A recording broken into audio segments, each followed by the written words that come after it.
hayop, mga baboy! Han, magpapaliwanag ako. All this time, niloloko niyo lang pala ako. Ang bababoy ninyo, mga walang hiya kayo.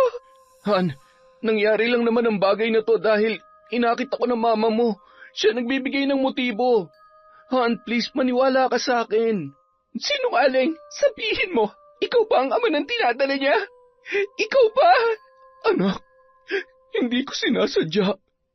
Yung asawa mo kasi, nilasing ako't pinagsamantalahan. Hanggang sa naging gawain na namin yon kapag wala ka. Dahil sasaktan niya ako kapag hindi ako nagpaubaya. Anak, patawarin mo ko.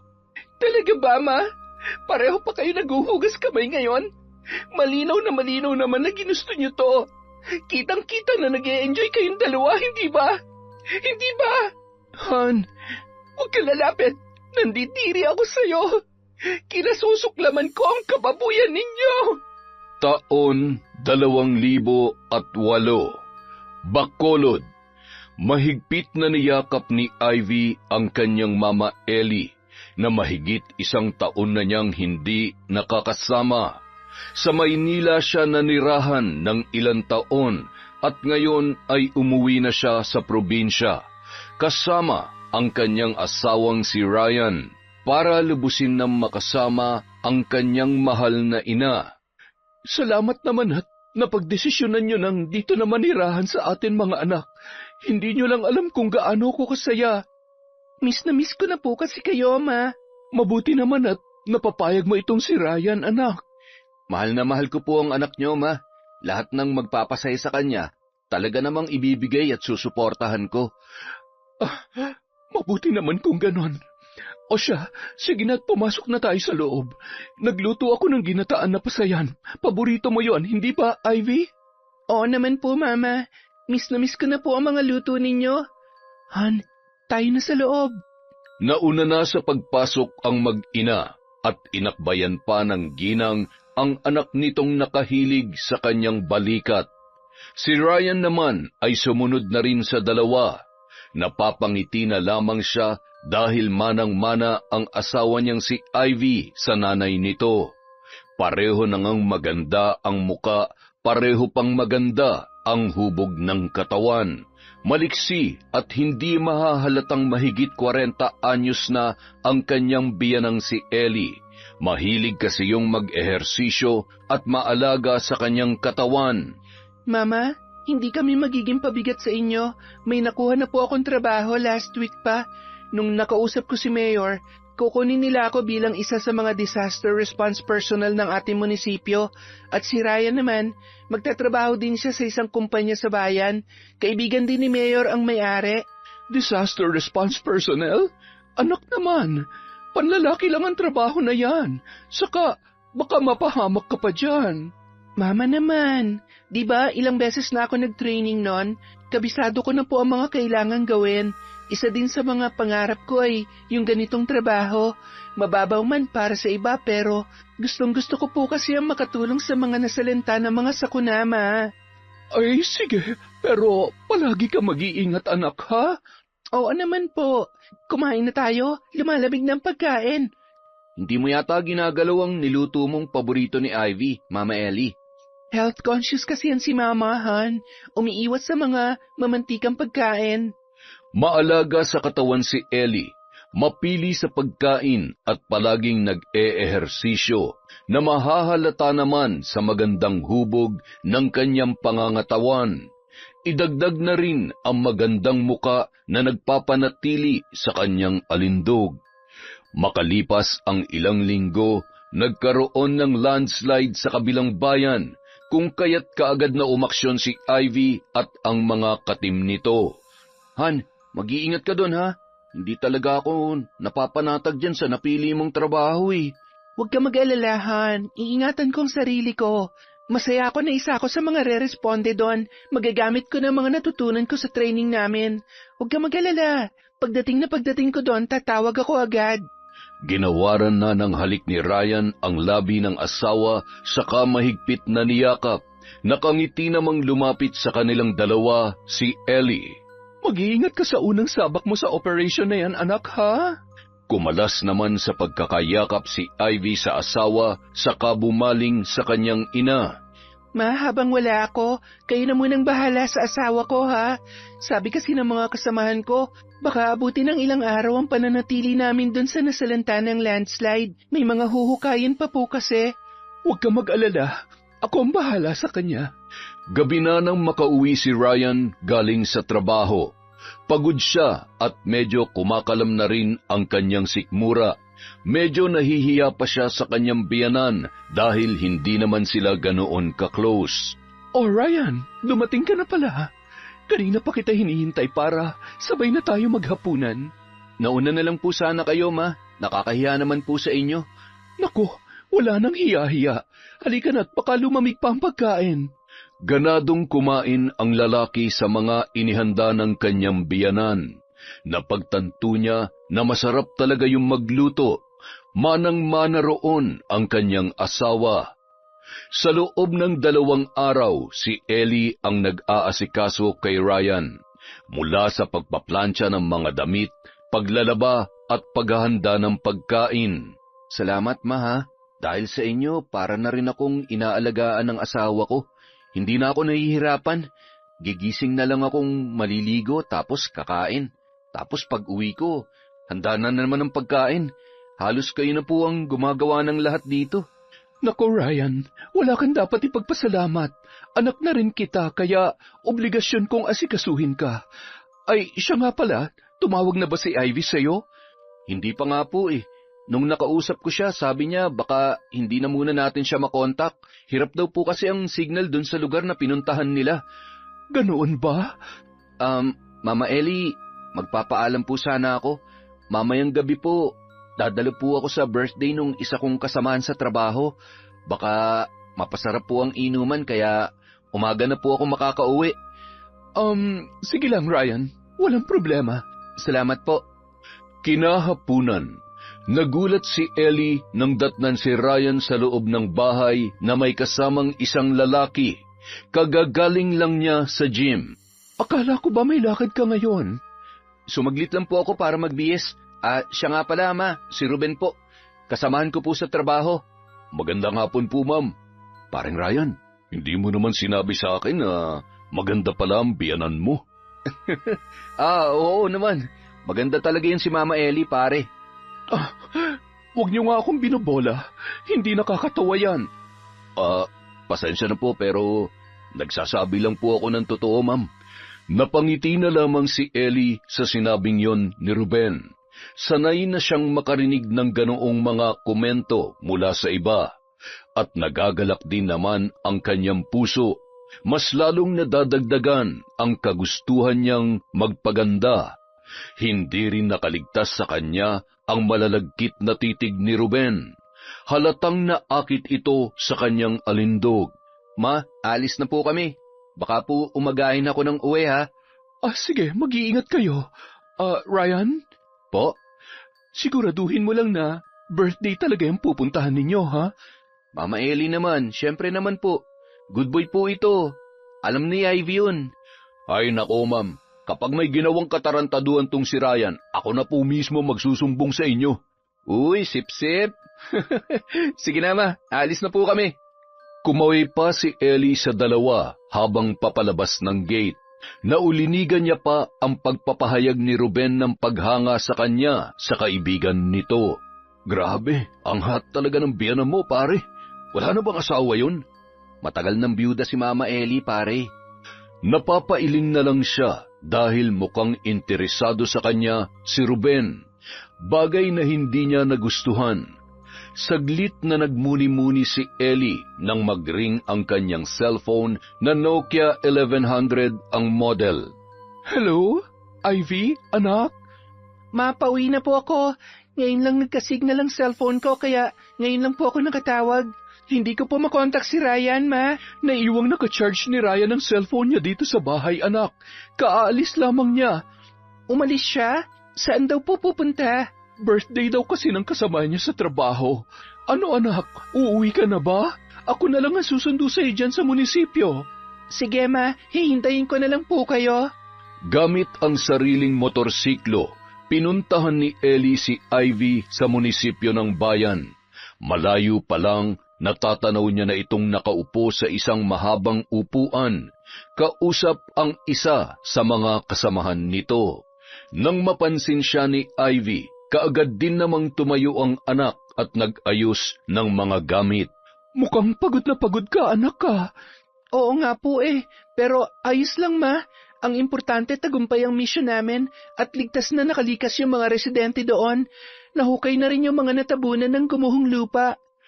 Mabilis na sumampa sa motorsiklo si Ivy at pinaharurot naman kaagad ng kanyang ina ang pagmamaneho. Masayang nagkwentuhan ang dalawa. Tuwang-tuwang isinasalaysay ni Ivy sa kanyang ina ang mga ganap sa kanilang trabaho, na nawiwili rin naman sa pakikinig sa kanya. Ang sarap talagang sumakay sa motorsiklo mo, ma. Para akong lumilipad. Ang bilis mo kasi magpatakbo. Kung hindi ka lang sana huminto sa pagpapractice mo noon, magaling ka na ring rider ngayon.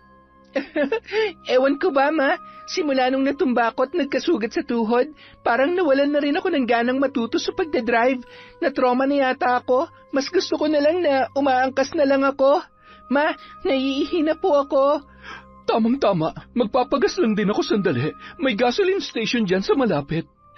Nang makalabas na si Ivy mula sa loob ng CR ng gasoline station, hinanap ng kanyang mga mata ang kanyang ina. Nakita niyang nakatayo yon malapit sa motor at siya ay hinihintay. Napangiti naman si Ivy habang nakatingin doon. Kakikitaan talaga ang mama niya ng kagandahan. Hindi bumabagay ang edad nito sa hubog ng kanyang pangangatawan. Lagi rin itong napagkakamalang kapatid niya dahil magkamukha sila. Sexy yun kung manamit na laging nakaluwa ang cleavage at laging nakasuot ng leggings. Bilang anak nito, hindi niya kinakahiya ang style ng kanyang ina. Bagkus ay proud na proud pa siya. Nang makita siya nito, ay nagmamadali ng lumapit sa kanya si Ellie. Ang hot mo, ma. Nakita mo yung mata ng mga gasoline boys? Parang luluwa na sa kakatitig dyan sa ano nyo? Saan, anak? Sa harapan ng leggings nyo. Hayaan mo silang maglaway. Libre tingin, bawal ang hawak. Baka mapanis, ganun. Hay nako, napakapilya nyo talaga. Wala naman kasi akong paki sa kanila, anak. Dito ako komportable Tsaka, hindi ako nagsusuot ng ganito para magpapansin sa iba. Ganito lang kasi talagang style na nakahiyangan ko.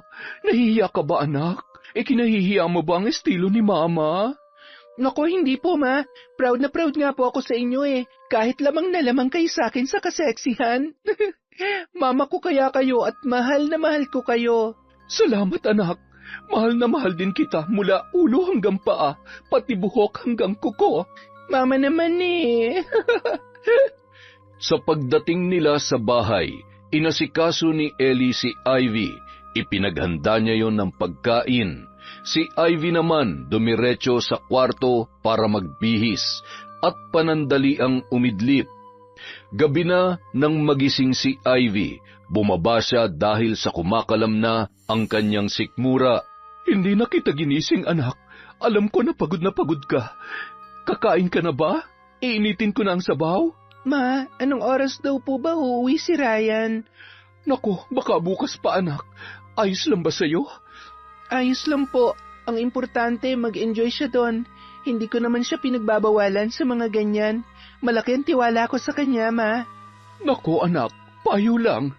Huwag mong ibibigay ang 100% ng tiwala mo. Mag-iwan ka rin ng konting porsyento ng pagiging mapagmatsyag at mausisa. Alam mo naman ang mga lalaki. May pagkapilyo ang mga yan. Iba po sa kanila si Ryan, ma. Kilalang kilala ko na po siya. Alam kong hindi niya ako lolokohin. Aba, subukan niya lang. Talagang makakatikim siya sa akin. Bandang 3:00 na ng madaling araw nang makauwi si Ryan. Pagpasok nito sa silid nila ay nabigla pa ang lalaki sa pagkakitang nakahiga ang kanyang asawa sa kama. Matuling lumipas ang mga araw Napapansin na ni Ellie ang napapadalas na pagdalaw ni Ruben sa kanilang bahay. Isang araw. Magandang araw, Ellie. Oh, Ruben, napadaan ka. Wala dito si Ryan. Namasyal kasama si Ivy. Hindi naman si Ryan ang sadya ko.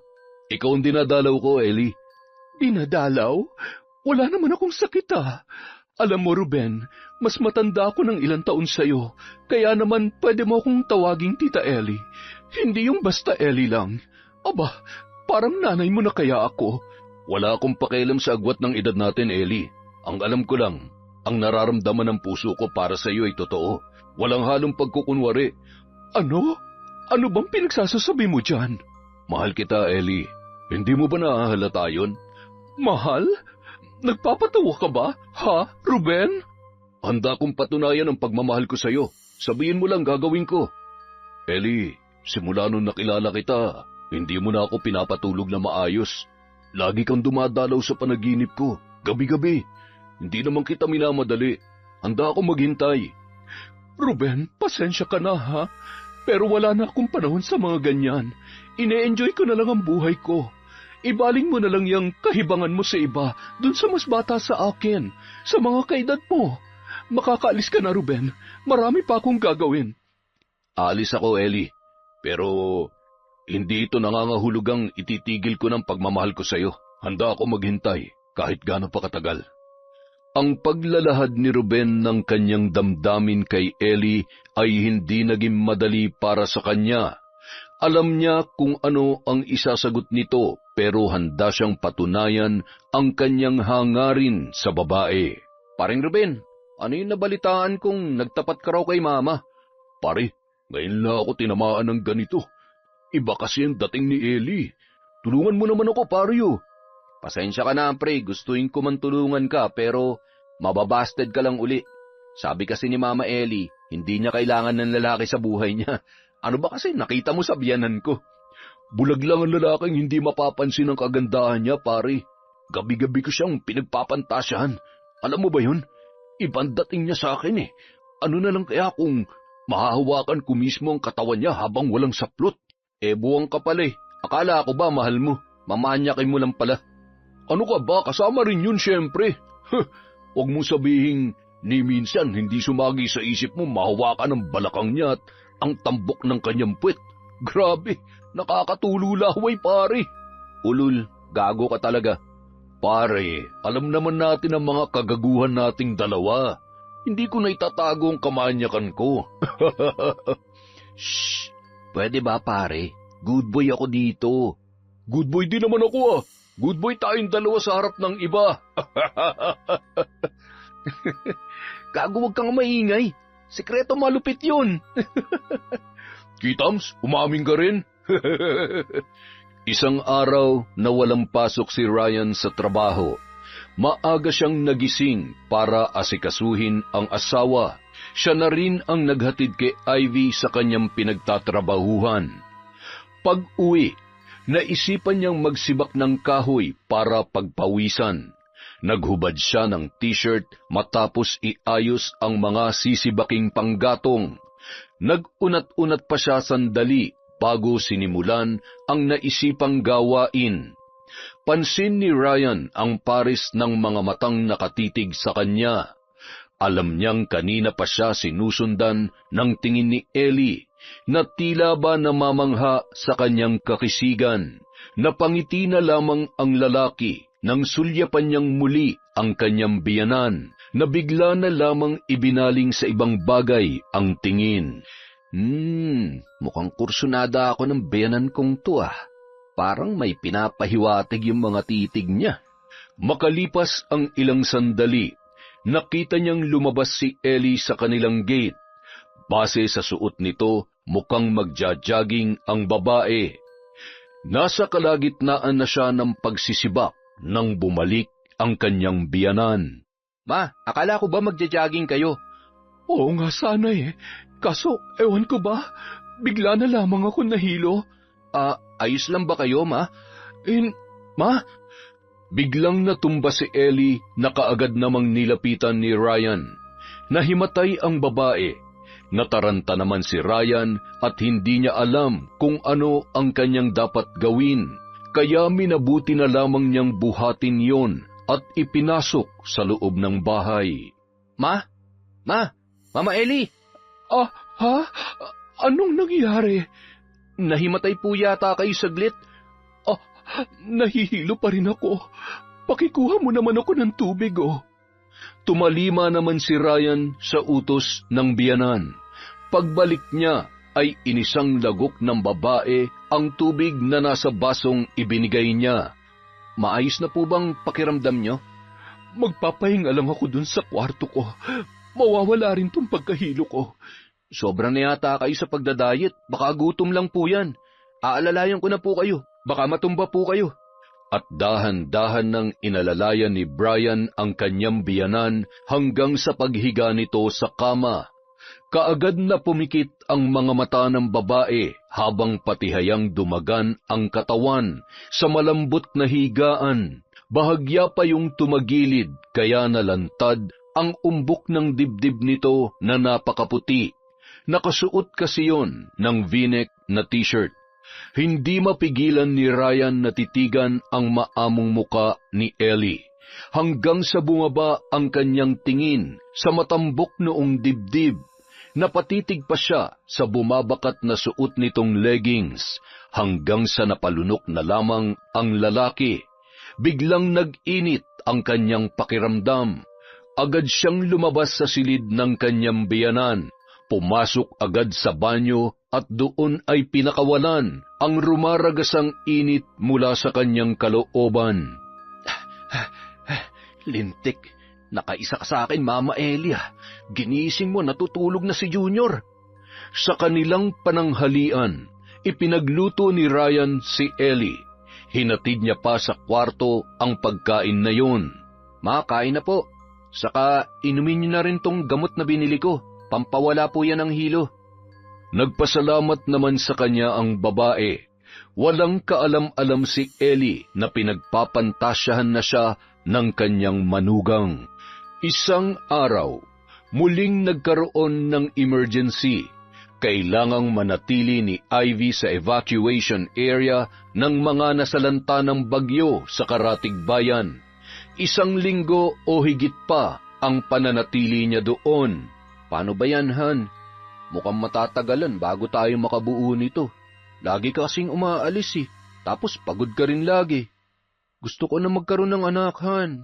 Ako rin naman. Kaso sa uri ng trabaho ko, talagang hindi tayo gabi-gabi magkakatabi sa pagtulog. Alam mo naman, di ba? Kailangan kami kapag ganitong may emergency. So, paano ba yan? 2 gabi na akong hindi nakaka-score dahil dyan sa buwan ng dalaw mo, tapos 1 linggo ka pang mawawala? Han naman, alam kong pangangailangan mo. Huwag ka mag-alala, pagbalik ko babawi ako sa'yo, ha? Promise, ako lahat ang gagawa. Hihilata ka lang, okay? Ano pa nga bang magagawa ko? Mag-iingat ka doon, Han, ha? I love you. I love you more, Han.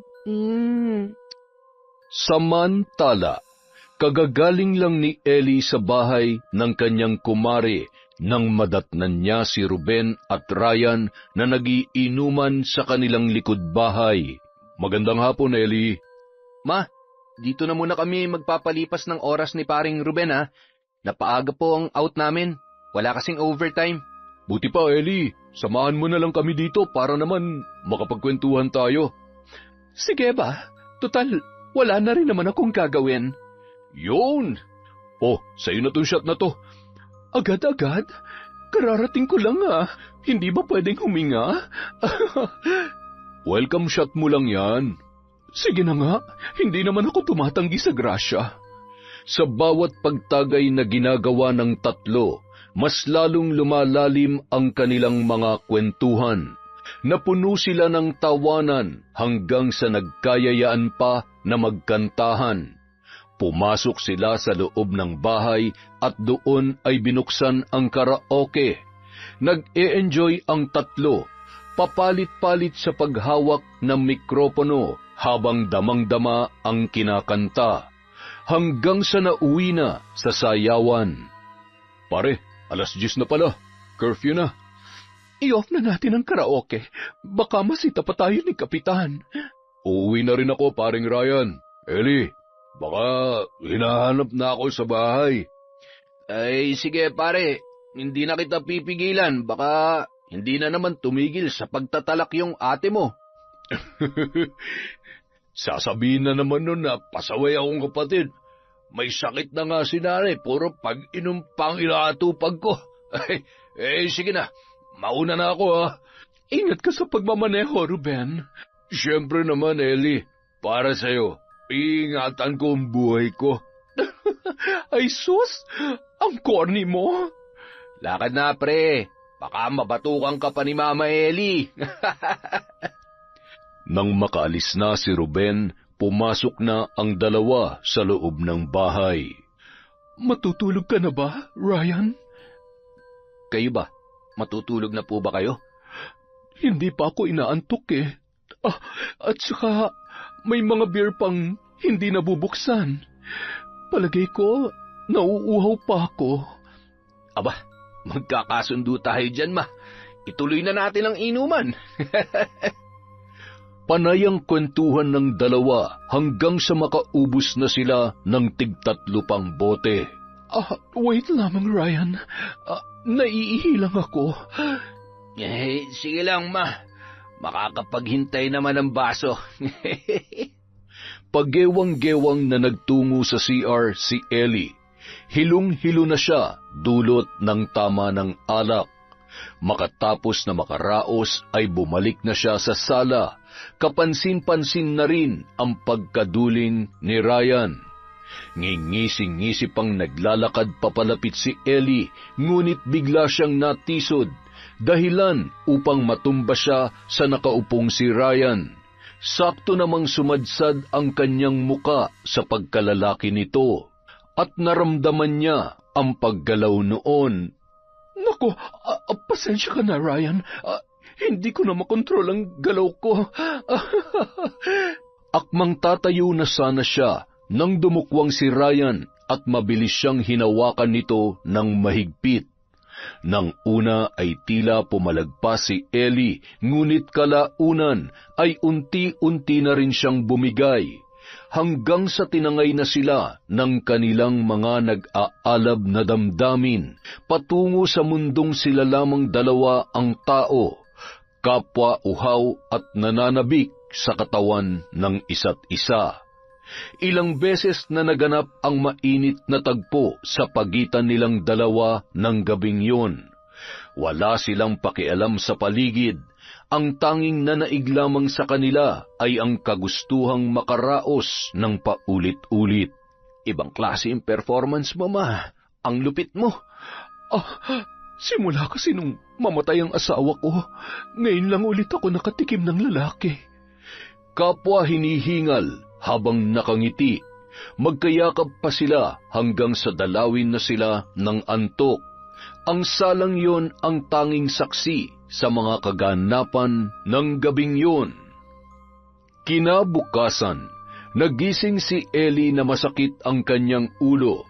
Sa pagmulat niya ng kanyang mga mata ay napagtanto niya nakahubad pala siya. Kaagad siyang napabalikwas ng bangon at nang makita niya si Ryan na natutulog sa tabi niya na walang saplot, tila siya ay nahimasmasan. Ryan! Gising! Ryan! Ryan, ano ba? Ano ba? Inaantok pa ako. Gumising ka! Mag-usap tayo, Ryan! Malitong ginawa natin. Paano na ang anak ko? Ang OA mo naman, Mama Ellie. Pareho nating ginusto yung nangyari. Pwede ba huwag ka nang umiyak-iyak dyan? Hindi to dapat malaman ni Ivy. Hindi niya ako mapapatawad kapag nalaman niyang... Relax ka lang. Siyempre, hindi niya to malalaman kung mananahimik tayo. Kasalanan mo to eh. Kayo ni Ruben. Kung hindi niyo lang sana ako niyayang uminom. Para ka naman teenager niyan, ma. Nakakatawa ka. Anong kasalanan ko eh? Ikaw nga tong grabe makalampaso sa alaga ko. Tumahimik ka nga. Nandidiri ako sa atin. Saan ka ba nandidiri? Dito? Ha? Tingnan mo nga oh. Buhay na naman siya. Halika nga rito, ma. Tigilan mo ako, Ryan. Hindi yan nakakatuwa. Ano ba? Sandali lang, nakikiliti ako. Huwag mo na munang isipin si Ivy. Tayong dalawa lang nga nandito, oh. Solong-solo natin tong bahay. Pagbigyan mo na ako, ma. Huwag dito. Doon tayo sa kwarto ko. Ang sarap naman ng almusal ko ngayon. Ito yung almusal na talagang gustong-gusto ko eh. Napakapilyo mo. Halika nga rito. Sa araw-araw na lumipas, ganoon na ang naging sistema ng dalawa. Parang sila na ang mag-asawa. Lagi nang maagang umuwi si Ryan dahil naghihintay sa kanya si Ellie na handang-handang makipagbembangan kahit sa ang sulok ng kanilang bahay. Maging sa harapan ng salamin ay hindi nila pinapalampas ang init ng kanilang katawan. Kung saan gaganahan ay aarangkada ang dalawa. Samantala, habang nasa trabaho, lumapit si Ruben kay Ryan. Iba ang aura mo ngayon, pare ah. Parang ang liksi mong kumilos. Naghahanda lang, pre. Malapit na kasing umuwi si Mrs. eh. Alam mo na. Pare, ilakad mo naman ako sa biyanan mo para magka-love life na rin ako. Alam ko namang ibang pakay mo kay Mama Ellie, pare. Huwag mo na lang ituloy. Ibaling mo na lang sa iba yan. Bakit naman? Akala ko ba boto ka sa akin para sa kanya? Alam mo kasi, pare, ang kailangan ni Mama Ellie, lalaking siseryoso sa kanya. Hindi yung gagawin lang siyang parausan. Pero kung gusto mo talaga, ligawan mo siya na maayos. Malay mo, pumayag naman. Gagawin ko talaga yan, pare. May nakapagsabi din sa akin na ibang klase ang galawan ng mga single mom. Yung tipong hahanap-hanapin mo. Basta gawin mo lahat para mapasagot mo siya, pare. Para naman maisakatuparan mo na yung pinaka-aasam-asam mong kamanyakan sa kanya.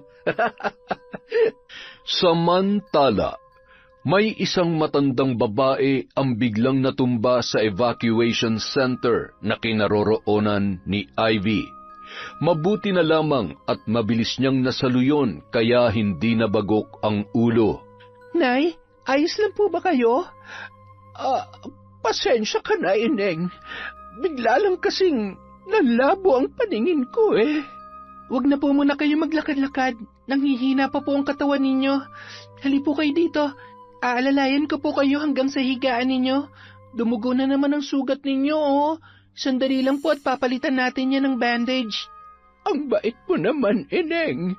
Ano nga pala ang pangalan mo? Ako po si Ivy. At kayo naman po si Nanay Libya, hindi po ba? Oo, Libya nga ang pangalan ko. Mabuti na lang at dumating kayo dun sa baryo namin. Kung hindi, baka wala na ako ngayon sa mundo. Marami po ang namatay dahil sa bagyo. Hanggang ngayon nga po, hindi pa nakikita ang ilang mga bangkay na nawawala. Nanay Libya, may pamilya po ba kayo? Wala na. Mag-isa na lamang akong naninirahan sa maliit kong kubo. Ngunit ngayon, wala na akong mauuwian dahil mukhang tinangay na ng malakas na agos ng tubig. Nakaramdam ng awa si Ivy sa matanda. Paano na ang magiging takbo ng buhay nito kung wala na ngang mauuwian?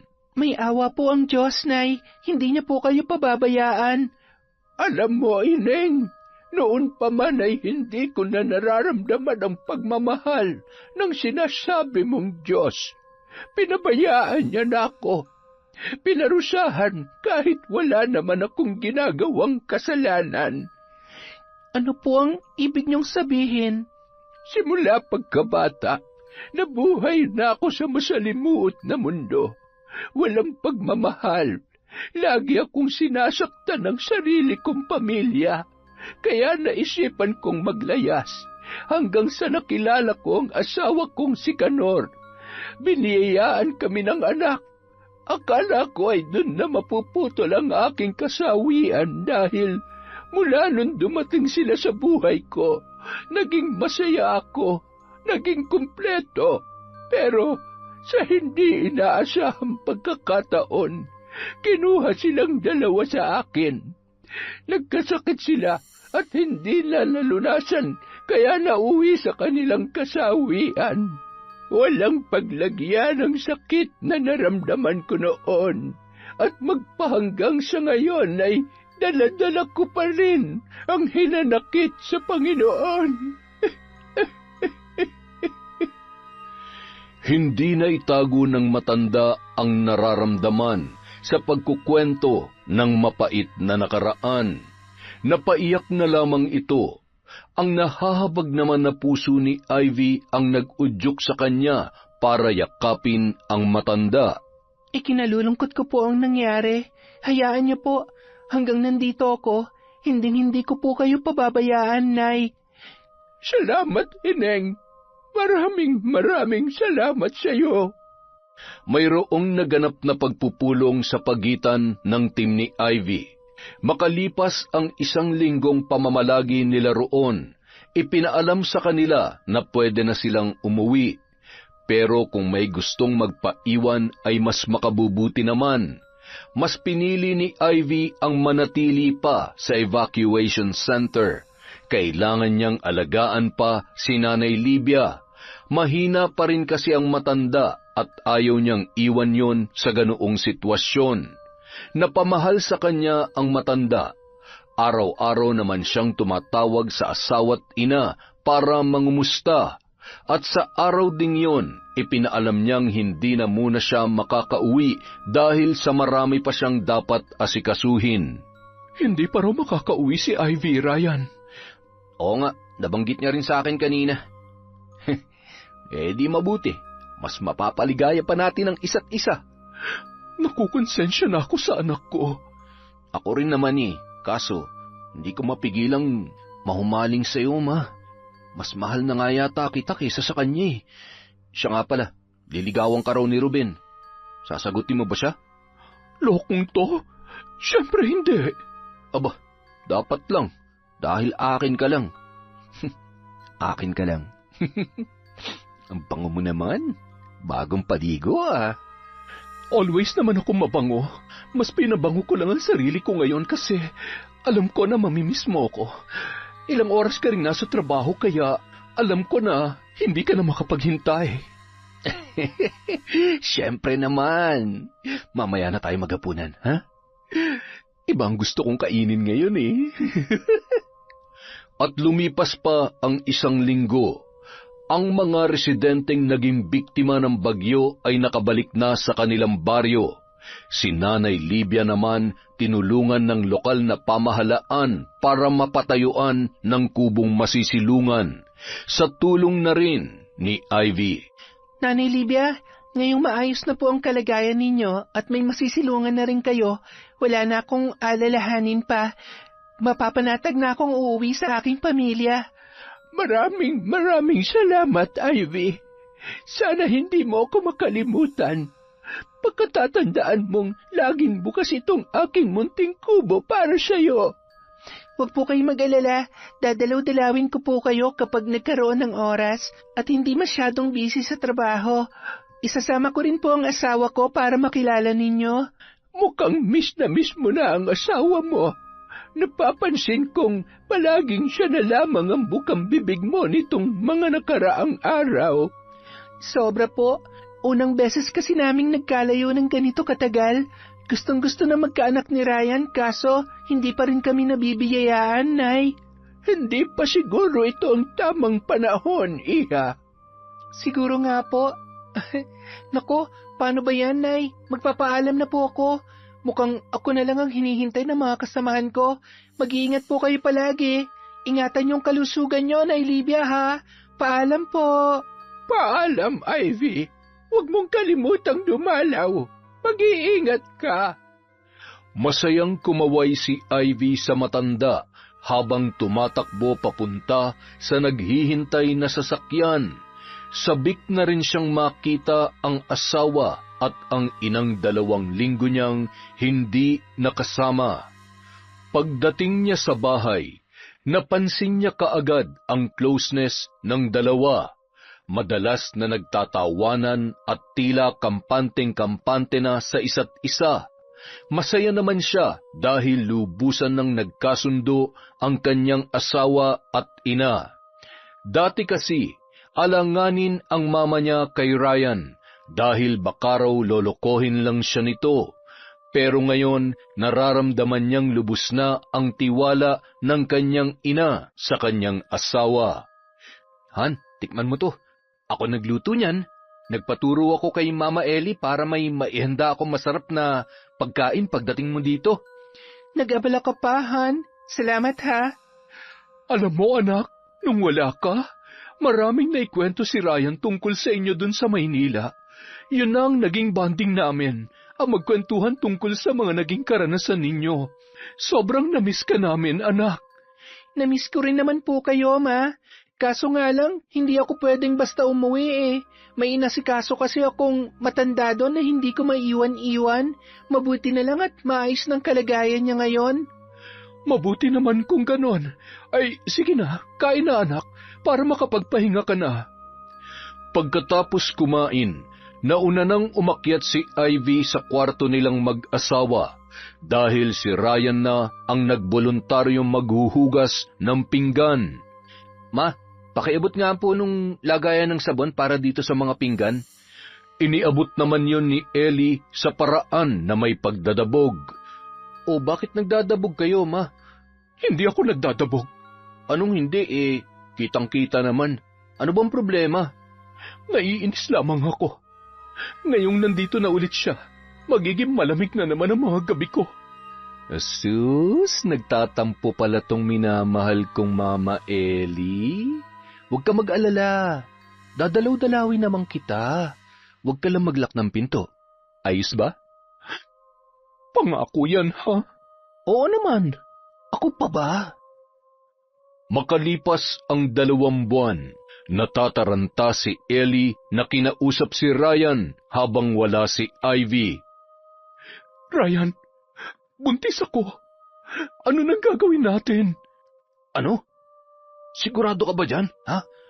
Oo naman. Kilalang-kilala ko ang sarili ko at alam ko kung paano ako maglihi. Ilang ulit na rin akong kumuha ng pregnancy test. Positive, Ryan. Positive. Ellie naman, bakit hindi ka nag-ingat? Malaking gulo to pag nalaman ni Ivy ang pagdadalang tao mo. Ano na lang ang idadahilan mo, ha? Tiyak magtatanong siya kung sinong ama niyan. Gago ka? Ako pa ngayon ang sinisisi mo? Tayong dalawang kumuha nito. Tayo nga pero hindi ko sinabi magpabuntis ka. Ipalaglag mo yan. Ayoko magkasira kami ni Ivy. Malalagay tayo sa malaking kahihiyan nito. Sira ulo ka pala eh. Gagawin mo pa ako mamamatay tao? Hindi. Ayokong ipalaglag ang magiging anak ko. Ewan ko sa'yo. Gawin mo kung anong gusto mong gawin. Basta wag lang malalantad ang mga nangyari sa atin. Naintindihan mo? Oo, alam ko. Hindi ako tanga. Ako nang mag-iisip ng paraan para makalusot sa kanya. Napatda na lamang silang dalawa nang biglang magbukas ang pinto ng sala at iniluwa noon si Ivy. Ryan? Ma? Ano nangyari sa inyo? Ba't parang nakakita kayo ng multo? Ha? Wala, anak. Kanina ka pa ba dyan, Han? Hindi naman. Kalalabas ko lang. Ang weird nyo naman. Pareho kayong namumutla. Nagulat lamang kami. Ano kasi anak nag-uusap kami ni Ryan tungkol dun sa napanood naming horror movie. Dun sa part na sobrang nakakatakot. Tapos biglang nagbukas yung pinto kaya nagulat kami pareho. Tama yun, Han. Alam mo naman, matatakutin ako sa mga multo. Kailan ka pa nagsimulang manood ng horror movies, Han? Si Mama Ellie kasi mahilig manood, kaya nung wala ka, nakinood na rin ako. Naghinlibangan na namin yun. Oo nga, tama. Isang gabi, nagising si Ivy na wala si Ryan sa kanyang tabi. Hinanap niya ang asawa sa loob ng kanilang banyo, ngunit wala rin yun doon. Sa pagbukas niya ng pinto sa kanilang silid, narinig niya ang malakas na tunog mula sa telebisyon. Pinakinggan niya yung mabuti at napagtantong mukhang horror movie ang nakasalang. Han? Wala siyang narinig na tugon mula dito, kaya hinanap niya yun sa sala, ngunit wala rin siyang nakitang tao doon. Nasaan kaya ang lalaking yon? Bigla siyang napalingon sa kwarto ng kanyang mama nang marinig ang pagkalampag. Sa pag-aalala na baka kung ano ang nangyari sa kanyang ina, ay kaagad niyang tinungo ang loob noon. Ma? Ma, ano nangyayari dyan? Ma? Makalipas ang ilang segundo, nagbukas ang pinto ng silid ni Ellie. Iniluwa noon ang asawa niyang si Ryan, nakahubad ng pang-itaas na damit at magulo ang buhok. Pawisan din ang lalaki. Han, anong ginagawa mo sa kwarto ni Mama? May ahas na nakapasok doon, Han. Sinubukan kong hulihin at patayin. Kaso nawala na lang bigla nung pumasok sa sulok eh. Hinahanap ko nga eh. Pasensya ka na anak. Sobrang natakot kasi ako sa ahas. Kaya nagpatulong ako kay Ryan. Ganun ba? Nako, Ma, kailangan na siguro nating mag-general cleaning dito sa bahay. Marami na ring damo na matataas sa labas. Baka pinamumugaran na nga yun ng ahas. Tara na, Han. Akyat na tayo. Pero baka nandyan pa yung ahas, Han. Baka matuklaw si Mama. Wala na yun. Nasisiguro kung wala na siya sa loob. Sige ma, akyat na kami ni Ivy ha. Sige.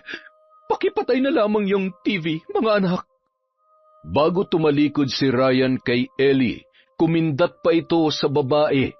Kinikilig naman ng umiti si Ellie saka sinara ang pinto ng kanyang kwarto. Samantala, isang umaga, nagtataka si Ivy sa ikinikilos ng kanyang ina. Nagtatakip ito ng ilong habang nagluluto ng agahan. Panay rin ang diin nito sa sikmura. Ma, ayos ka lang ba? Oo naman, anak. Napatakbo naman kaagad si Ellie sa lababo para sumuka. Ngunit laway lamang ang lumabas mula sa kanya. Masama bang pakiramdam mo, Ma? Hindi naman anak. Baka may nakain lamang ako kaya sumama ang tiyan ko. Nga pala, ano tong niluluto nyo? Ang bango Adobong baboy yan anak. Kaso hindi ko gusto yung amoy pero gusto kong kumain yan. Hindi ba ayaw na ayaw nyo sa mga mamantikang pagkain? Pati nga sa rice, hinay-hinay lamang kayo. Bakit parang nag-iba yata yung mga gusto nyo, Ma? Ha? Tumatanda na ako, anak. Kaya naisip kong tikman ang mga putaheng nagpapatakam sa karamihan. Oo, tama, yun nga. Ma? Buntis ka ba? Namilog ang mga mata ni Ellie nang tanungin siya ng kanyang anak. Nakakunot pa ang noo nito na tila ba naniniguro sa kanyang isasagot. Sorry, anak. Sinong ama? Wala ka naman pinapakilalang boyfriend sa amin. Pasensya ka na, Ivy. Hindi ko pa pwedeng sabihin sa ngayon. Masyadong komplikado ang bagay na ito. Han, ang bango naman ng niluluto nyo. Amoy na amoy sa loob ng bahay at sobrang nakakatakam. Bakit? May problema ba? Nakalukot yata yung mga mukha ninyo. Buntis si Mama, Han. Buntis? Bahagyang sinipat ni Ryan si Ellie at pinukulan ng masamang tingin. Maiintindihan niyo naman ako kung hindi ko muna ipapaalam sa inyo kung sinong ama nitong dinadala ko. Hindi ba, mga anak? Pero Ma, pamilya tayo. Anak mo ko. Karapatan kong malaman kung sino. Han, unawain na muna natin si Mama. Baka lang hindi pa siya talaga handa. Hindi handa? Baka naman hindi siya kayang panagutan ng lalaking nakabuntis sa kanya, kaya naglilihim siya sa atin. Ma, magsabi ka lang, hindi naman kita itatakwil. Ano man ang desisyon niya, igalang na lang muna natin, Han. Isa pa, kung hindi man siya panagutan ng lalaki, andito naman tayo para sa kanya, at saka para sa bata. Hindi na lamang umimik si Ivy. Kahit hindi niya gusto ang nangyari sa ina, sinubukan niyang unawain yon. Kahit galit siya, ay pinilit niyang pakalmahin ang kanyang sarili. May operasyon ng team namin bukas. Baka sa susunod na araw pang uwi ko. Sana naman, pagbalik ko, magsabi ka na sa akin, Ma.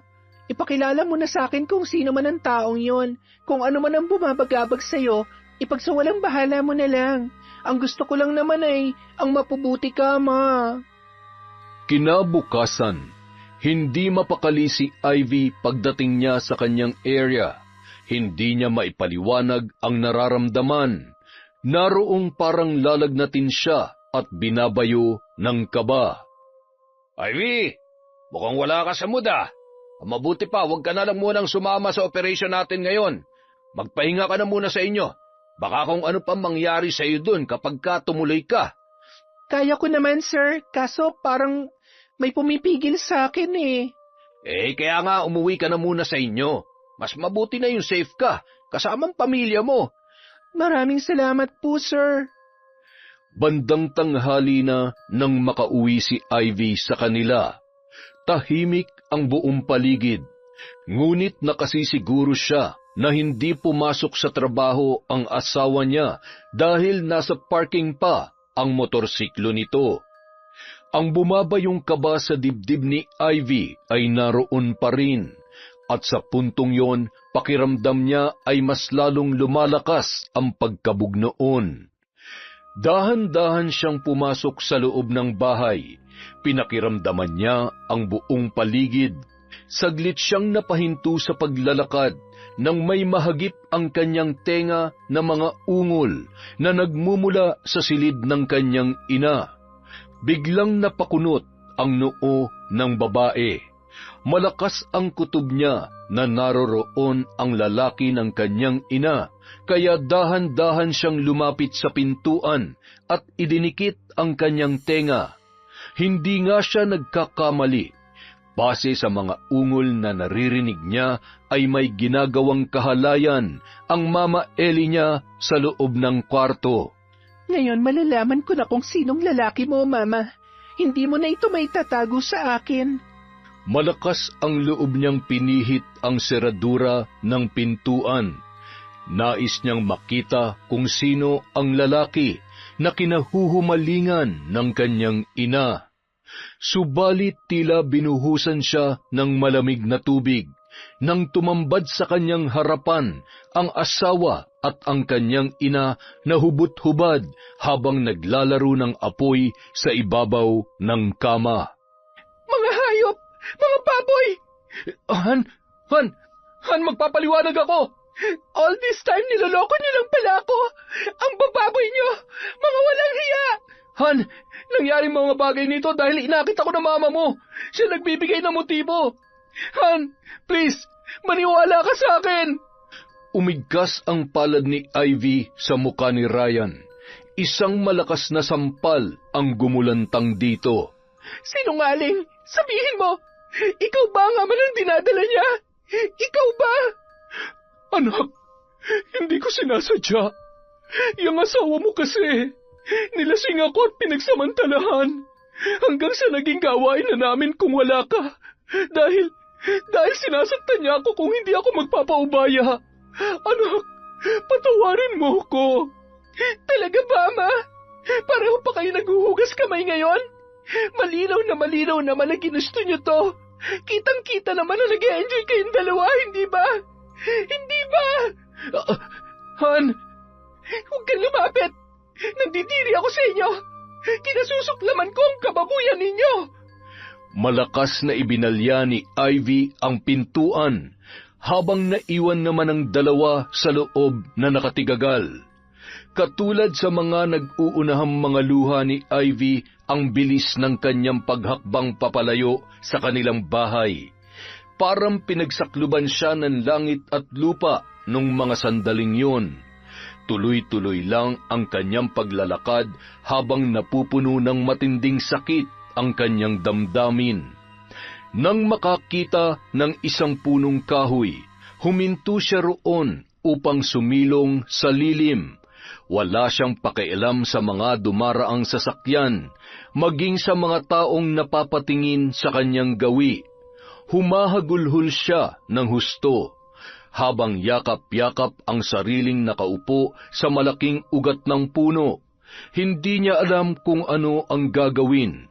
Wala siya sa matinong pag-iisip para payapain ang sarili na parabang nakakulong sa loob ng isang kahon at hindi alam kung paano lalabas. Nasasadlak siya sa kadilimang hatid ng matinding pagdurusa, puot at paghihinagpis. Hindi niya alam kung ilang oras na ang inilagi niya sa ilalim ng punong yon.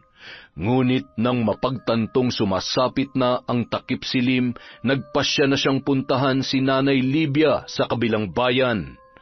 Tanging ang matanda lamang ang naisip niyang taong makakapitan niya sa sitwasyon na yon, dahil alam niyang handa yung makinig at dumamay sa kanya. Ivy, salamat naman at napadalaw ka, anak. Nay,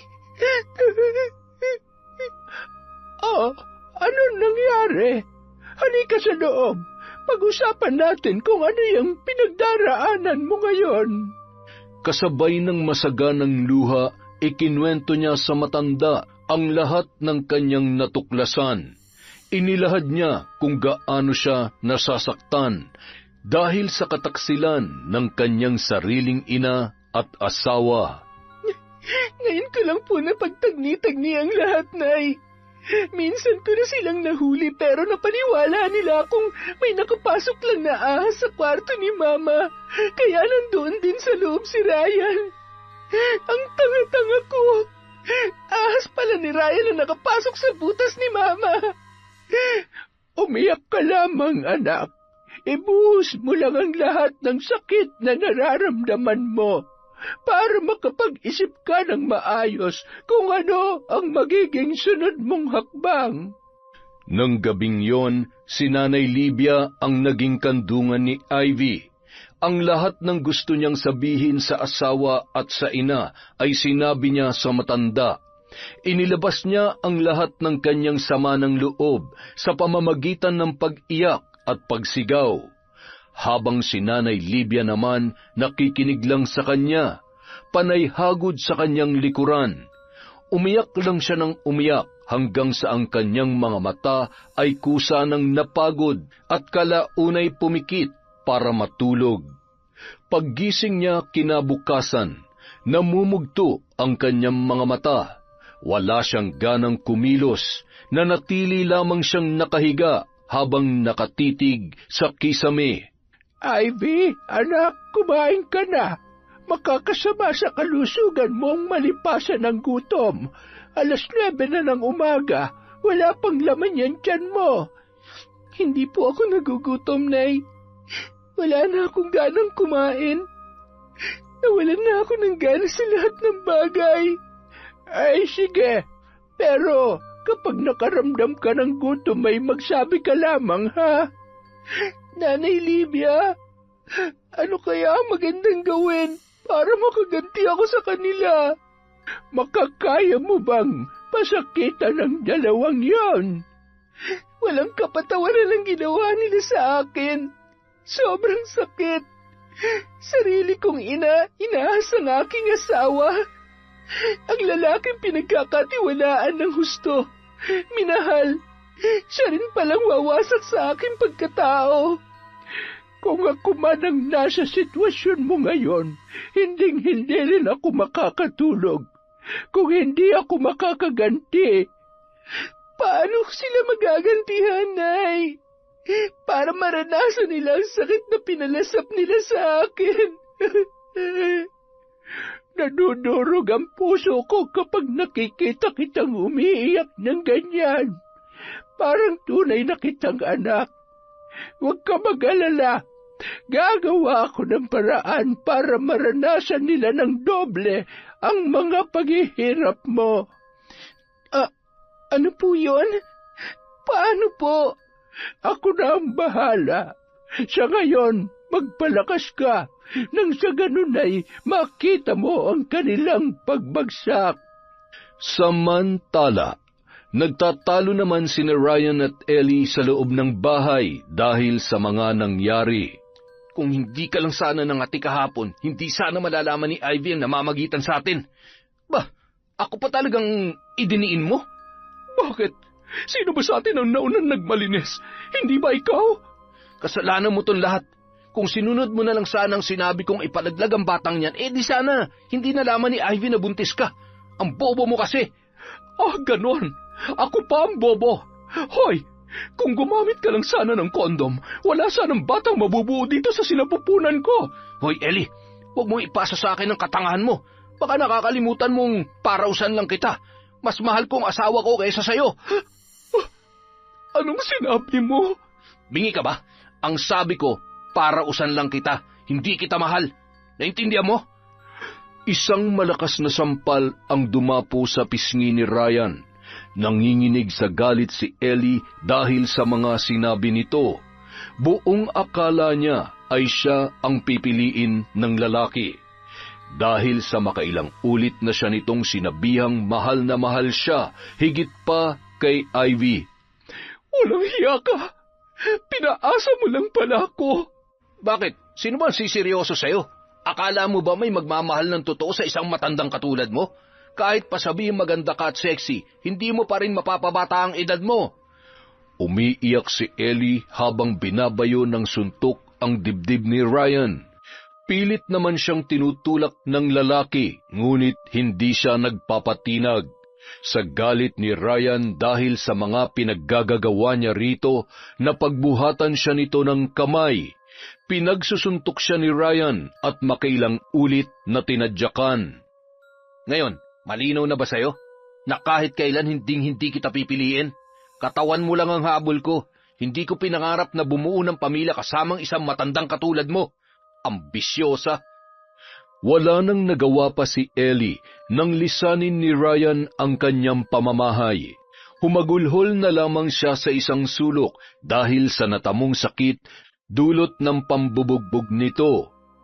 Patuloy pa rin sa pagtatrabaho si Ivy. Mahigit 1 linggo na rin ang lumipas mula nung malaman niya ang katotohanan. Sa tuwing wala silang importanteng operasyon, kay Nanay Livia siya umuuwi. Ilang beses na rin siyang dinalaw ni Ryan doon, pero hindi niya binibigyan ng panahon upang makausap ang lalaki. Nitapunan ng tingin ay hindi niya rin ginagawa. Ivy, lumabas ka na riyan. Wala nang asawa mo. Alam mo, Ivy, kung ano man ang inyong problema, pag-usapan yung dalawa. Hindi makakatulong kung lagi ka na lang iiwas at magtatago. Sir, malaking kasalanan niya sa akin. Hindi ko pa pwedeng i-share sa inyo. Masyadong komplikado ang sitwasyon namin. Basta, hindi ko siya mapapatawad sa ginawa niya. Ako ay nagpapayo lamang naman. Nasa iyo naman ang pagpapasya. Siya nga pala. Kumusta na ang mama mo? Nagkasabay kasi kami noon nakaraan. Nagpa-check up kasi yung apo ko. Tapos, nakita ko mama mo. Ang dami niyang pasa at may black eye pa. Pasa? Black eye? Oo, hindi mo ba alam? Natahimik na lamang ang babae dahil sa tinuran ng kanyang kasamahan. Kung ganon, totoo kayang sinasaktan ni Ryan si Mama? Napagpasyahan ni Ivy na magmasid sa kanilang bahay. Nagtanong-tanong din siya sa ilang mga kapitbahay tungkol sa kanyang mama. Iisa lang ang sagot na nakuha niya sa mga yon. Mag-isa lang si Ellie sa kanilang bahay. Minsan na lang lumabas at wala nang nakakakita pa kay Ryan na umuuwi roon. Dahil sa kanyang nabalitaan, nakaramdam ng kaunting kirot sa puso si Ivy para sa kanyang ina. Kung hindi na nakatira doon si Ryan, ibig sabihin, iniwan na nito ang kanyang mama. Pero may sumagi sa kanyang isip na baka planado lang ng dalawa ang lahat upang hindi maghinala ang kanilang mga kapitbahay, para hindi sila lubusang mapahiya. Sa pag-uwi niya kay Nanay Livia, muli niyang inusisa ang matanda tungkol sa sinabi nito nung nakaraan. Nanay Livia, paano ko po sila magagantihan? Buo na ba ang pasya mong maghiganti sa kanila, anak? Opo. Ano po bang paraan ang alam ninyo? May kaalaman ako tungkol sa pambabarang. Pinakatatago-tago ko yung lihim. Pero dahil sa malaki ang utang na loob ko sa iyo, handa akong gumawa ng ritual para pasakitan ng mga taong nanakit sa iyong damdamin. Parang, hindi po ba isa yung uri ng lihim na karunungang itim? Mambabarang po kayo, Nanay Livia? Oo, anak. Gusto mo bang patikimin ko sila ng hagupit ng aking kaalaman? Magsabi ka lamang. Sa katunayan, may ginawa na ako para parusahan ang asawa mo. Wala na siyang mapapasukang trabaho. Buo ang loob na sumang-ayon si Ivy sa matanda. May mga bagay na hiningi ito sa kanya para tumalab ang sumpa ng barang sa kanyang mga bibiktimahin. Bukas na bukas, Tinay. Magdadala ako ng mga larawan nilang dalawa. Gabi nang hinanda ni Nanay Livia ang 2 larawang ibinigay sa kanya ni Ivy. Nagkulong siya sa loob ng kanyang silid na nababalot ng itim na tela. Ang kadiliman doon ay tinatanglawan ng mga ilaw mula sa nakasinding mga kandila. Si Ivy naman, nasa labas lamang naghihintay na matapos ang matanda sa ginagawa nitong ritual.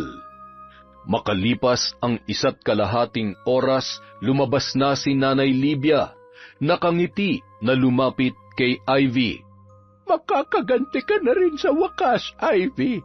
Maghihirap muna sila hanggang sa bawian ng buhay. Babawian ng buhay? Sobra naman po yata yun, Nay. Ha? Ay, teka. Ano ba ang gusto mong parusa? Baka pwedeng pahirapan nyo na lang po muna. Ay, hayaan mo. Magbubukas ulit ako ng panibagong ritual para bawiin ang parting yon ng sumpa ko. Gagawin ko kung ano man ang nais mo, anak.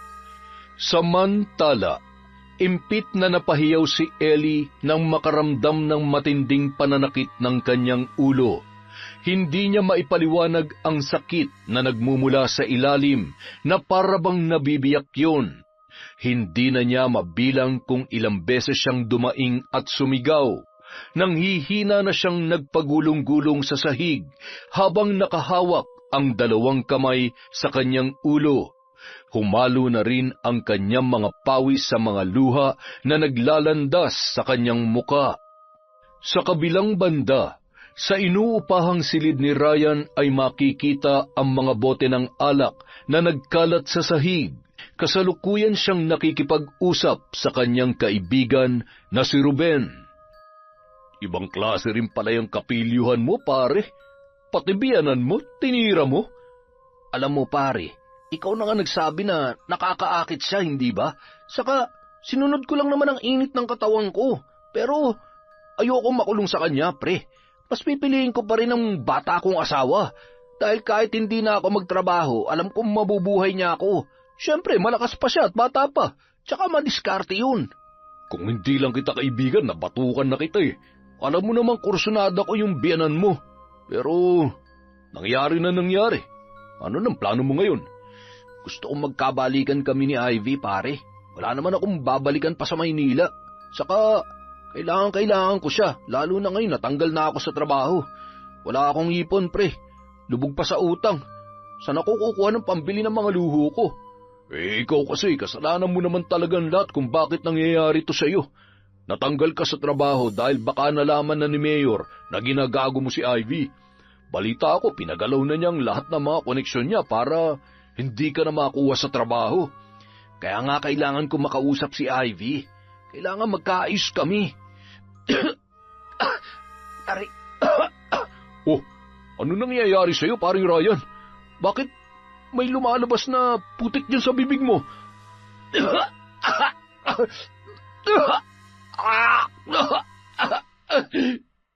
Sa bawat pag-ubo ni Ryan ay bumubulwak ang putik sa kanyang bibig. Maitim at malagkit ang mga putik. Hindi alam ni Ruben kung ano ang kanyang gagawin. Nataranta siyang dinaluhan ang kaibigan, ngunit napapaatras dahil sa pagtalsik ng putik. Napapatakip na lang siya ng ilong dahil nalalanghap niya ang nakakasulasok na amoy noon. Ilang oras din ang itinagal ng ganoong senaryo nang hihinang napasandal si Ryan matapos ang nakakapangilabot na tagpong yon. Kakaiba yung nangyayari sa akin, pre. Anong klaseng sakit kaya to? Pare, ngayon lang ako nakakita ng taong sumuka ng putik. Nakakapangilabot. Alam mo, pre, uuwi na muna ako, ha? Magpahinga ka na lang dito. Bukas na lang natin ituloy tong inuman. Pare, huwag mo naman akong iwan. Nalalabo ang paningin ko. Nahihirapan din akong huminga. Hindi na sumagot pa si Ruben. Narinig na lang ni Ryan ang pagkalampag ng pintuan kung saan lumabas ang kanyang kaibigan. Kinabukasan, abala sa pag-aayos ng mga gamit si Ivy sa kanyang pinagtatrabahuhan nang mapansin ang paglapit ng kanyang ina. Hindi niya sana kikibuin yun, kaya kaagad siyang naghanap ng paraan para makaiwas. Subalit kaagad na humarang ang ginang sa kanyang daraanan.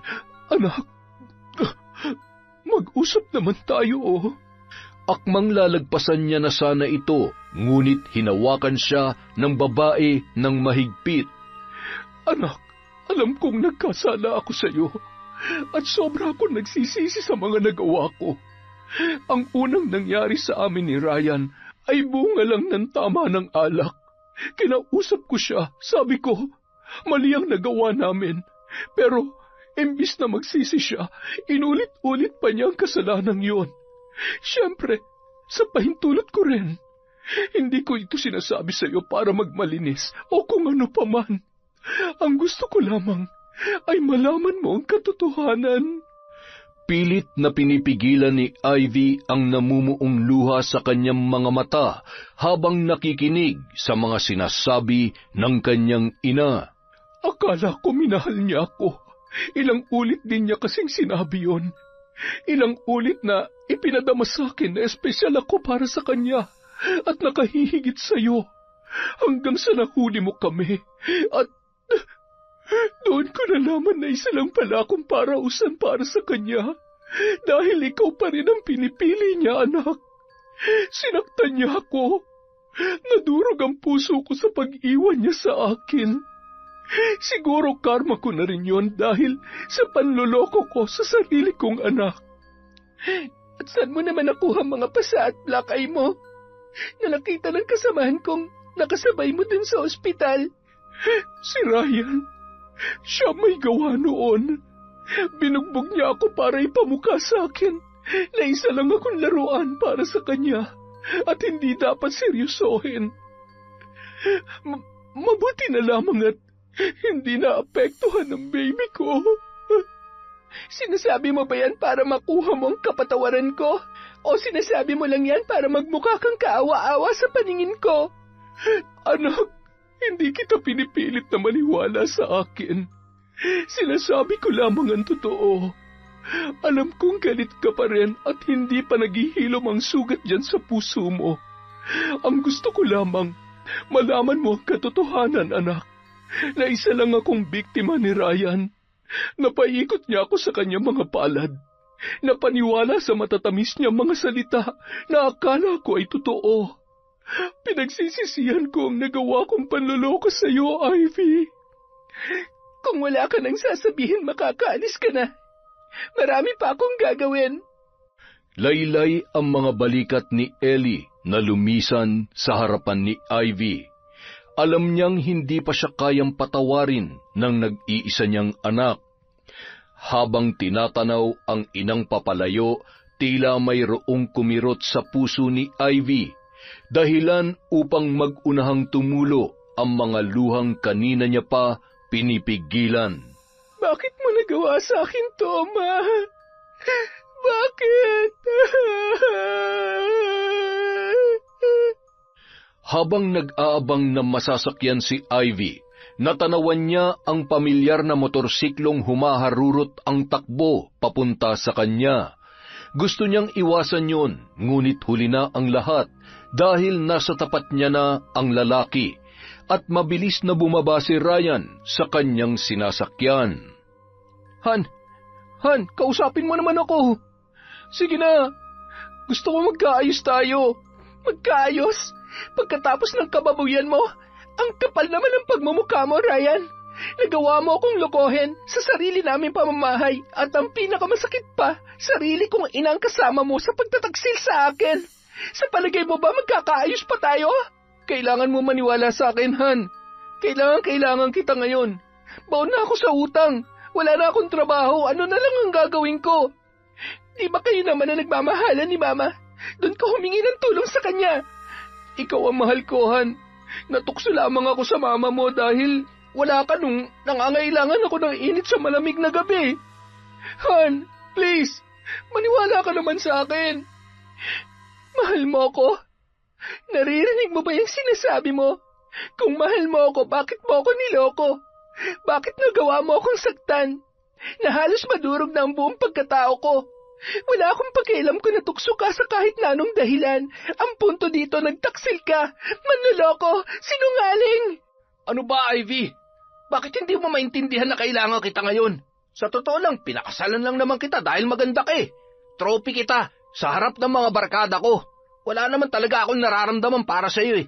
Ang totoong habol ko ay ang lupang pagmamay-ari mo na nakasanla naman pala sa bangko. Wala ka naman talagang kwente. Hindi mo nga ako mabigyan ng anak. Eh di lumabas din ang totoo. Pinakita mo din ang tunay na kulay mo. Pareho kayo ng nanay mong walang kwenta. Magsama kayong dalawa. Mabilis na sumakay si Ryan sa motorsiklo at pinaharurot yun papalayo sa kanya.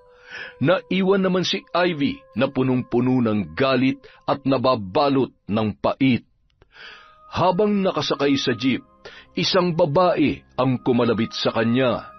Mawalang galang na. Ikaw yung asawa ni Ryan, hindi ba? Ha? Bakit po? Dati niya akong kasamaan sa trabaho. Alam mo, hindi ko na sana to sasabihin kaso babae rin ako eh. Nasasaktan ako para sa'yo. Ano pong ibig niyong sabihin? Bantayan mo yung asawa mo. Mahilig kasing makipagharutan sa mga chicks yan. Nakita ko na rin kasi siya minsan na pumasok sa motel kasama nung isang kasamahan namin. Mukhang mahilig siya sa sexy at magaganda. Hindi alam ni Ivy kung ano ang isasagot niya sa babae. Ngayon niya lang napatunayan na dati na pala siyang niloloko ng kanyang asawa kasama ang ibang mga babae. Samantala, Anak, namumugto ang mga mata mo.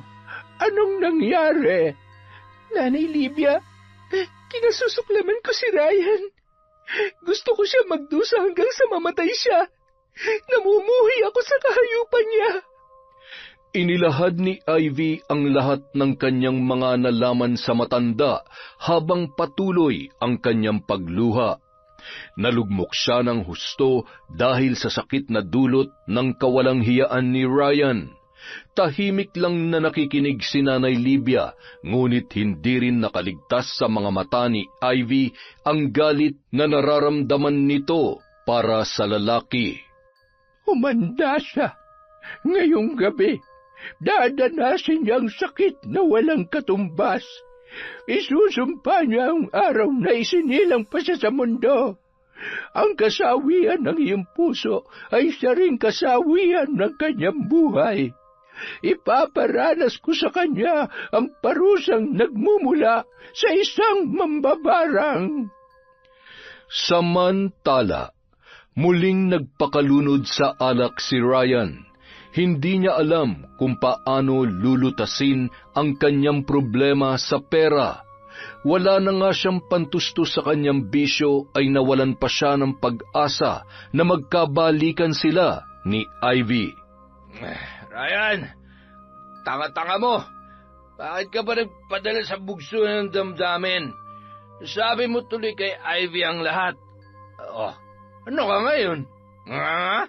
Sino na mag-aon sa iyo sa pagkabaon sa utang? Matapos sermonan ang sarili, tinungga ni Ryan ang bote ng alak. Nagsindi rin siya ng sigarilyo at hit-hit-buga ng paulit-ulit. Raulo ka talaga.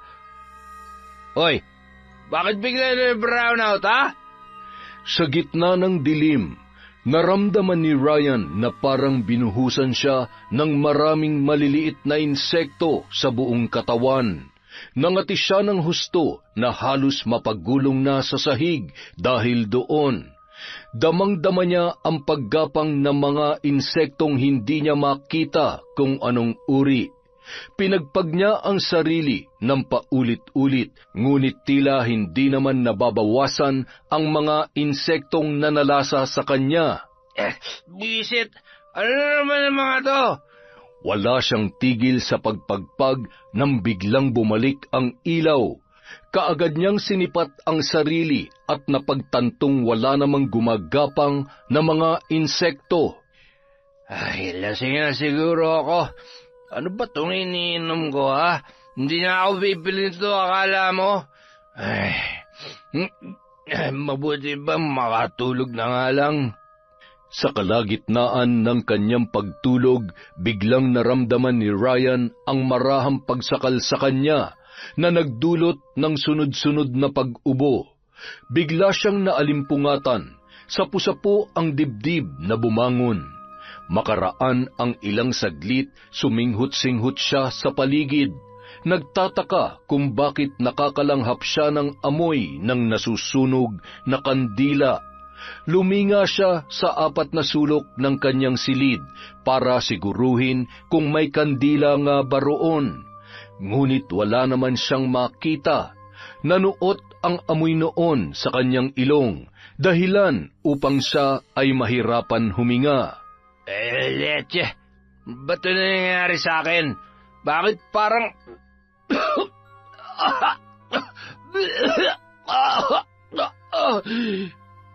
Bigla siyang nakaramdam ng malamig na hangin na tila nanunuot sa kalalim-laliman ng kanyang balat.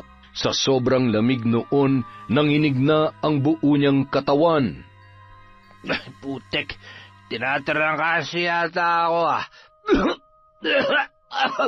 Kapag minamalas ka nga naman, oo. Akmang ihahakbang na sana ni Ryan ang kanyang mga paa nang muli na namang sumalakay ang matinding pangangati sa kanyang katawan, at sa pagkakataong yun, sinabayan pa ng pamamantal ang kanyang balat. Hindi magkamayaw sa pangangati ang lalaki, hanggang sa bigla na naman siyang inubo. Bumulwak ang masaganang dugo mula sa kanyang bibig na nagpasindak sa kanya. Namilog ang kanyang mga mata dahil sa hindi makapaniwala sa mga nangyayari. Walang tigil ang pagsuka niya ng dugo, kasabay ng walang humpay na pangangati. Sa isang iglap lamang, biglang natigil ang pangangating yon, gayon din ang pagsuka niya ng dugo. Subalit sumalakay naman ang matinding kirot sa kanyang lalamunan. Parang may bumara doon na kahit paglunok ng laway ay hindi niya magawa. Pinilit niyang ilabas kung anuman ang nasa loob ng kanyang lalamunan. Makailang ulit niyang kinalikot ang sariling bibig para sumuka. Ilang sandali pa, naramdaman niya na lamang na parang hinihila ang kanyang dila. Napapikit siya dahil sa labis na sakit. Hindi niya alam kung ano ang nangyayari sa kanya. Ang alam niya lamang ay tila persadong hinihila ang kanyang dila papalabas ng kanyang bunganga. Nagulat na lamang siya nang yun ay maputol. Nakita niya pa ang pagkalaglag nito sa sahig.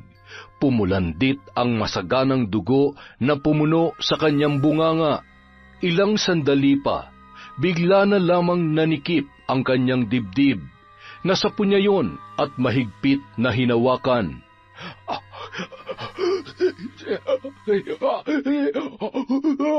Biglang nanigas ang katawan ni Ryan.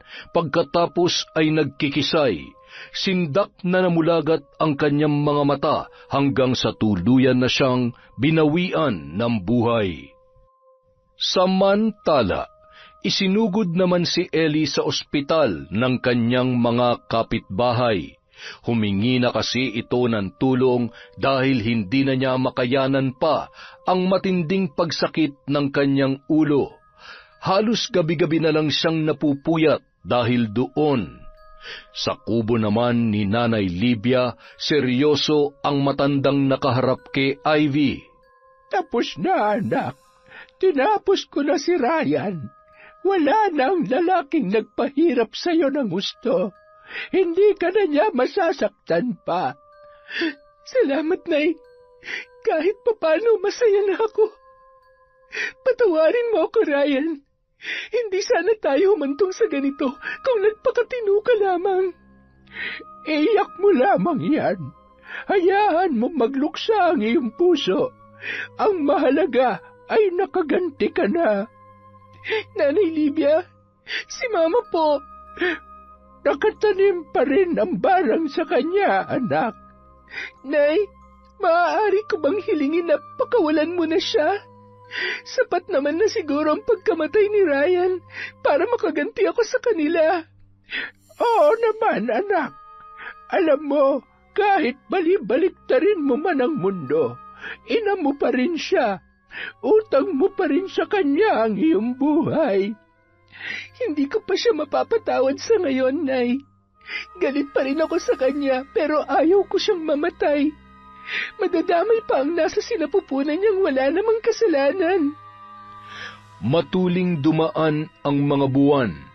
Pinagpatuloy pa rin ni Ivy ang kanyang panunungkulan bilang disaster response personnel.